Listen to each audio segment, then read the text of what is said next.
తెలంగాణ పంచాయతీ ఎన్నికల్లో విద్యావంతులు అరంగేట్రం ఆసక్తికరంగా మారింది.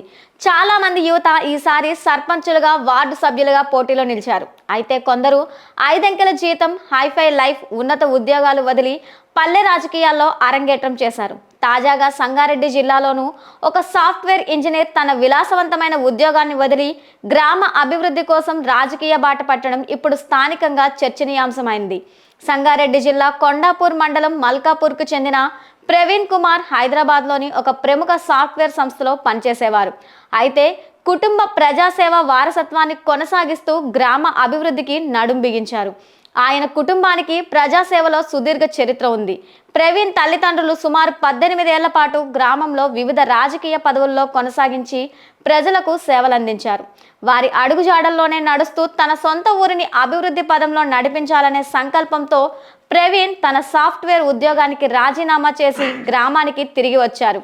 ఇటీవల జరిగిన తొలి విడత పంచాయతీ ఎన్నికల్లో ప్రవీణ్ సర్పంచ్గా పోటీ చేయాలని భావించారు.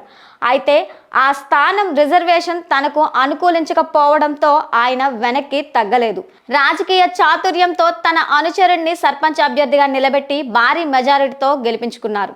అదే సమయంలో తాను వార్డ్ మెంబర్గా పోటీ చేసి విజయం సాధించి ఏకగ్రీవంగా ఉప సర్పంచ్ పదవిని దక్కించుకున్నారు.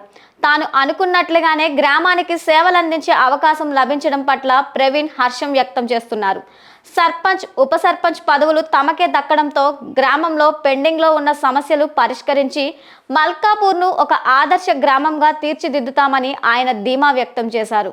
విద్యావంతులు రాజకీయాల్లోకి వచ్చి గ్రామాల రూపురేఖలను మార్చాలనే సందేశానికి ప్రవీణ్ ఒక ఉదాహరణగా నిలిచారని పలువురు కొనియాడారు. అయితే ఇప్పటికే ఈ నెల 11న తొలి విడత, 14న రెండో విడత పంచాయతీ ఎన్నికలు పూర్తయిన సంగతి తెలిసిందే.